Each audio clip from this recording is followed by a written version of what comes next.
Hello, dear friends, all lovers of freedom all over the world. I greet you according to your time zone. Good morning, good afternoon, and good evening.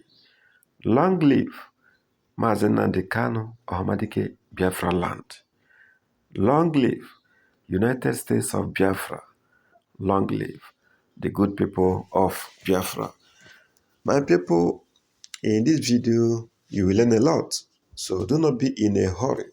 Tighten your seatbelts and watch this video. Don't forget to comment.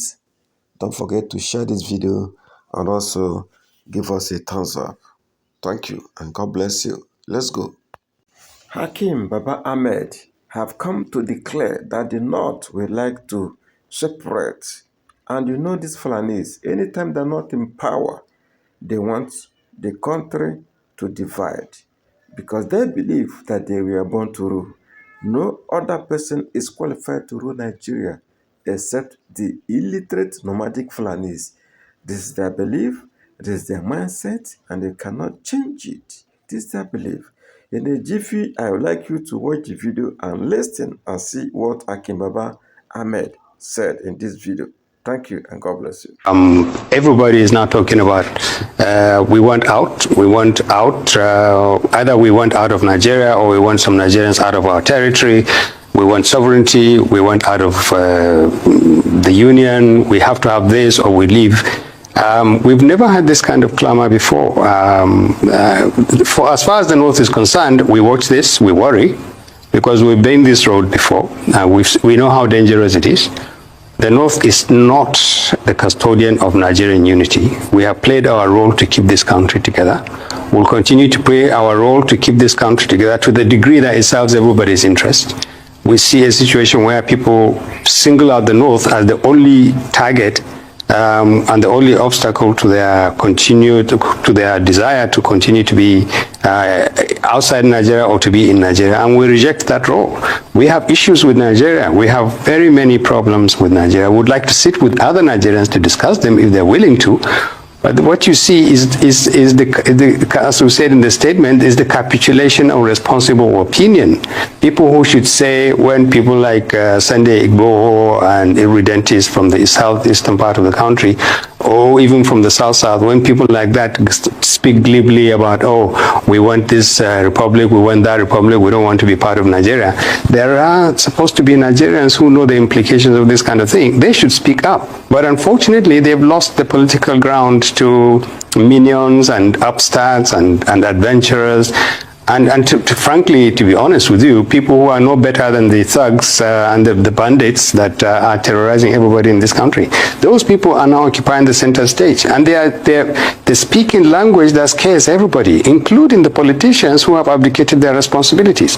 And now we're beginning to see politicians who are now aping these upstarts and these adventurers, and just see what is coming out of the Southwest now. This is supposed to be one of the most enlightened part of the country.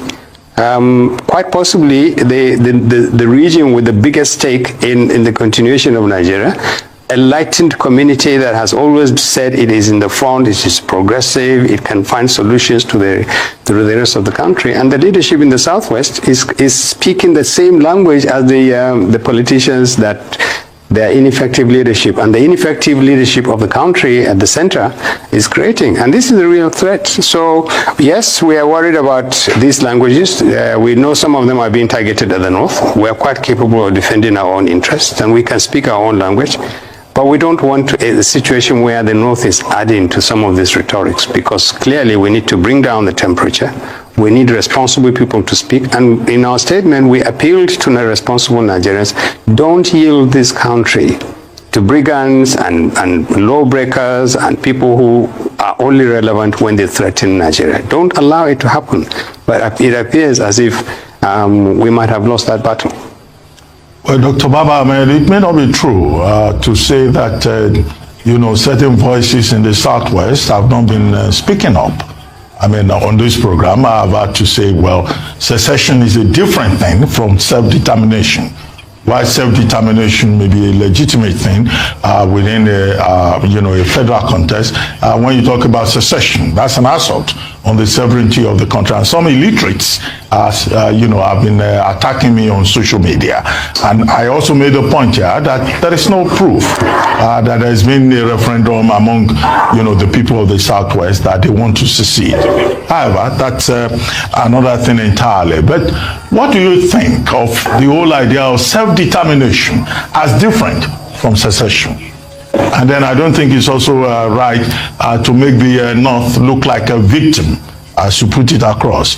Funam, a group called the Fulani National Movement, they came out and they said they were responsible for the attack. While we have people like you who say, yes, Nigeria, must remain the way it is, there are also other people, other forces. What is the Northern leadership itself doing to rein in such people who are perpetually, attacking and provoking that resistance to the North? Let me correct you, Doctor. First of all, we never said Nigeria must remain as it is. The North wants a different Nigeria. The North wants Nigeria to address its weaknesses, its challenges, its problems. Nobody is happy with the way Nigeria is. Our security is not working. Our economy is not working. The way we live with each other is not working. We do not want to keep Nigeria the way it is. It doesn't serve the North. In fact, we are greater victims of what Nigeria is today than any other part of the country. They may not believe this, but we are Northerners, we know the situation. That's one. Two, regarding the statement by a group called FUNA, my reaction would be, please find these people and bring them. In the name of God, find these people and bring them. Until you do that, it's, as far as we're concerned, there's words that are printed on a piece of paper and anybody can claim responsibility for that. But we would love these people to be arrested, to be paraded, and to be identified as Fulani, people who are genuinely said, yes, we're fighting. And find this Funa, whatever they are, and bring them. We do not want to protect any Fulani who is a criminal. Now, the third point you raise is all these distinctions about self-determination, secession, sovereignty. I was smiling on my way to your studio this morning when I saw a comment by someone from, I think from Ondo State, who say, no, we don't want secession, we want sovereignty for our people. The sad thing about this is that this is how low the debate has descended. It's very sad, and you have the Yoruba are supposed to be the most intellectually sophisticated community in this country, and you don't have anybody who will come out to actually say to people, be careful, this is no words that you just take from the streets and start bandying around. What is the distinction between sovereignty and self-determination? What does self-determination mean? There are people who talk about the Yoruba nation. There are people who say we want out of Nigeria completely. There are people who say, no, we want self-determination. Everybody wants self-determination. A federation is actually an expression of self-determination. It says there will be one nation with units and sections where substantially the people in that place have some power to determine how they want to live. At the same time, they are also agreeing to live in a country. That's what a federation is. Now, we want to lose our federation? Let's talk about it. But this tendency for people to say, we want it our way or nothing else, is very dangerous to them and to the rest of the country. If Nigerians cannot agree on a definition of what we want to go forward, if Nigerians think that threatening each other or threatening some abstract country called Nigeria, and it is not abstract, it's our country, it's yours country, it's your country. What happens in Olu affects the people in Zamfara. What happens in Katsina affects the people in Akure. That is the simple truth. We don't want to accept this, but that is the truth. This is one country. To the degree that we're still one country, anybody who offers a solution that threatens somebody else, that is not a solution. That is a threat to him, that is a threat to the person it threatens, and that is a threat to the country. The problem really is that there's a huge vacuum. There's a vacuum around governance. The government is not governing. Governors themselves are not helping the situation by the manner in which they respond. But the biggest vacuum is the vacuum of responsible, honest Nigerians. Now, I would like to say this, even though it may sound a bit arrogant, but the Northern Elders Forum has been consistent, has been responsible. We've offered opinions that are consistent with national interest, consistent with Northern interest, and we've always said, and it's in that statement, our hands are stretched. We are willing to talk with anybody.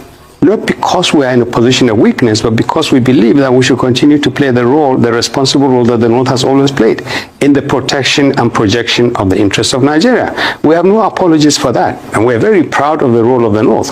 But we need to do this. Where are the elite? Where are the leaders? Where are the elders?